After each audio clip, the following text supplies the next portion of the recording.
हाय, मी बासरी. आज आहे संडे. तर मी ना तुम्हाला माझं संडेचं जे रुटीन होतं ना, तेच मी तुमच्यासोबत शेअर करणार आहे. म्हणजे मी आज दिवसभरात काय-काय केलं, तेच मी तुमच्यासोबत ना शेअर करणार आहे. आता मला एक गोष्ट आठवली, तीच तुमच्यासोबत शेअर करते मी अगोदर. मी स्टार्टिंग केली होती ना, हाय, मी बासरी. याच्यावरून ना मला माझी फ्रेंड म्हणत होती, की "तू पहिल्यांदा नाव सांगते. तुझं तर नाव आम्हाला माहिती आहे. तर मग डबल-डबल कशाला सांगते?" आता तिला कोण सांगणार, की माझं नाव ना फक्त तिलाच माहिती आहे. बाकीच्यांना आणखीन माझी काही ओळख पटलेली नाहीये आणि त्यांना मी कोण आहे, काय करते, याच्यासोबत काही घेणं-देणंही नाहीये आणि त्यांना माहितीही नाहीये. त्यामुळे ना मी माझ्या व्हिडिओची सुरुवात ना, मी माझं नाव सांगूनच करते. आता मला माहिती आहे, की जास्त व्ह्यूज येत नाहीयेत किंवा जास्त म्हणजे व्हायरल तर झालेलंच नाहीये, पण जास्त व्ह्यूज पण येत नाहीयेत. त्यामुळे ना जे काही थोडे बघतात, ते माझे जे फ्रेंड आहेत ना, तेच बघतात. त्यामुळे त्यांना असं वाटतं, की ही जी सांगते ना, ती आम्हाला तिचं नाव सांगते, तर ती आम्हाला अगोदरच माहिती आहे.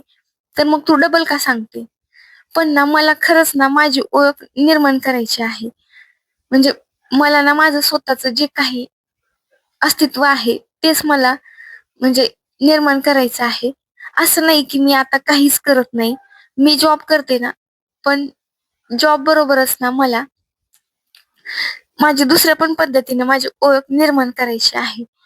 त्यामुळे मी ना माझं नाव सांगते आणि आज आहे रविवार त्यामुळे सकाळी ना थोडं लेटच उठली आणि उठल्यानंतर घर काही आवरलं नाही. डायरेक्ट जेवण बनवलं. मी फ्रेश झाली आणि डायरेक्ट जेवण करून पुन्हा म्हणलं, की आता कुठं बाहेर तरी कोण नेणार नाहीये आणि यांना नव्हती सुट्टी. त्यामुळे म्हणलं, की जाऊ दे आपण बसून तर एकटे काय करणार? त्यामुळे डबल मी झोपून गेली होती. दुपारी थोडा वेळ आराम केला आणि नंतर उठून ही साफसफाईची कामे मला करायची होती. कारण आज आहे संडे आणि आज जर केलं तर 8 दिवस घर कसं नीट राहतं आणि नंतर ना 8 दिवस वरवरची थोडी-थोडी जी कामे आहेत ना, तेच तेवढी करावी लागतात आणि आज जर नाही केलं ना, तर 8 दिवस ते काम तसंच दिसतं आणि मला ना खरंच त्या गोष्टीचं खूप टेन्शन येतं, की हां, आपण केलेलं नाहीये आणि सकाळी ना होत नाही कारण सकाळी डब्बा बनवायचा असतो आणि हे करण्यातच ना टाइम निघून जातो आणि नंतर हे जे बाकीची कामे आहेत ना ते आवरून नाहीत होत. त्यामुळे म्हणलं की आज ना आळस न करता ही जी कामे आहेत ना तेच आपण अगोदर करून घेऊ. त्यामुळे झोप तर चांगली झाली होती. त्यामुळे आता ना मला ही कामे करायला काही आळस नव्हता येणार कारण माझी झोप छान झाली होती. त्यामुळे मी फ्रेश होती आणि आता कामाला पण मला ना काही कंटाळा येणार नव्हता. त्यामुळे मी ना सगळं आवरून घ्यायचं असं ठरवलं होतं. अगोदर बेडरूम आवरून घेतली आणि नंतर ना हॉल आवरायला सुरुवात केली होती. हे दिसायला हॉल ना असं वाटतं की इथं काहीच जास्त सामान नाहीये त्यामुळे पटकन आवरून होईल.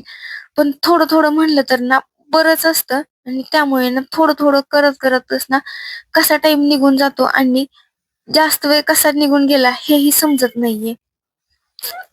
आतमध्ये ना जे 2-3 झाडं ठेवलेले आहेत ना, तेच आता उन्हाळ्यामुळे पण ना त्याची पानं गळत आहेत आणि म्हणलं की आता जाऊ दे नवीन तरी पालवी फुटेल त्यामुळे ना मला ते पण त्याचे सगळे पानं कट करून आणि किंवा जे आता मनी प्लांट ते आहेत त्याच्यामधलं पाणी चेंज करून मला ना दुसरं पाणी ठेवायचं होतं. पण त्याच्या अगोदर ना इकडं हे जे टेबल आहेत ना तेच मला अगोदर क्लीन करून घ्यायचे होते. जास्त काही ग्लास नाहीयेत माझ्याकडं किंवा ग्लासचं सामान पण नाहीये. ज्या काही खिडक्या असतील आणि टिपॉय आणि हे जे आपलं ड्रेसिंग टेबल आहे ना, एवढेच आहेत. पण तेच करण्यासाठी ना थोडा-थोडा म्हणलं तरी टाईम निघून जातो आणि आपल्यालाही छान वाटतं. हे झाल्यावर हे जे प्लांट आहे ना, याची ना पानं म्हणजे पूर्ण असे सुकून गेले होते. आता असं नाही की ह्याला पाणी घालत नाहीये. पाणी घातलं होतं, पण ना हे जास्त आता ऊन पण जास्त झालेलं आहे. त्यामुळे हे झाड ना सुकत पण आहेत. म्हणून म्हणलं की याला ना याची आपणच काळजी घेऊत आणि याचे जे खराब झालेले पानं आहेत ना, ते कट करून दुसरे ठेवून घेऊ. हे झाल्यानंतर ही खिडक्या तीच पूर्ण क्लीन करून घेतल्या आणि बाकीच्या कामाला लागायचं होतं, कारण संध्याकाळ होत आली होती आणि मला जेवणाची पण तयारी करायची होती. पण हे मी जे काम काढून ठेवलं होतं ना, ते पण आणखीन माझं भरपूर होतं. पण मला आता तेच पटपट करून घ्यायचं होतं, कारण या कामाला जर उशीर झाला तर जेवण बनवायला उशीर होईल. म्हणलं तसं करून चालणार नाही. त्यामुळे ना हेच काम पटपट करून घ्यावी असं ठरवलं होतं. आता सगळं बऱ्यापैकी आवरून झालं होतं.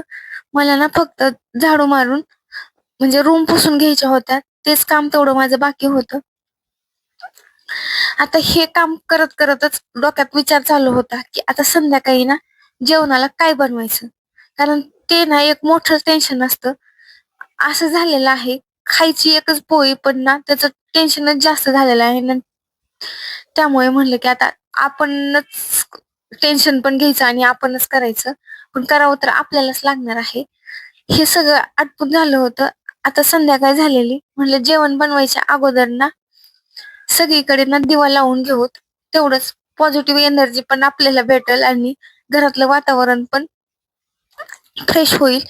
त्यामुळे जेवण बनवायच्या अगोदर इकडे माझं ना घरामध्ये सगळीकडे दिवा लावून घ्यायचं काम चालू होतं. आता मी 3-4 ठिकाणी दिवा लावते. एक म्हणजे घरामध्ये देवाला, दुसरा तुळशी पुढे, एक मी उंबरठ्याजवळ पण ठेवते संध्याकाळी. कारण आणि जी कापूर आहे ना तो मी थोडा वेळ घरामध्ये जाळते पण. कारण तसं केल्यास ना त्या कापराच्या धुरांनी पण जर काही मच्छर ते असतील तर तेही जातात आणि त्याचा वास पण छान येतो. त्यामुळे ना हे काम तर मी करते. आता याच्या माग थोडं शास्त्र पण आहे, पण शास्त्रातलं काही आपल्याला कळत नाही. त्यामुळे म्हणलं, की आपल्याला जसं छान वाटेल ना तेवढं तरी आपण करून घेऊ शकतो. त्यामुळे ते नाही जरी कळालं तरी आपल्याला तरी छान वाटतं, म्हणून हे ना मी आवडीनं करते. आणि ब्लॉग कसा वाटला ना ते कमेंट करून नक्की सांगा. Bye bye.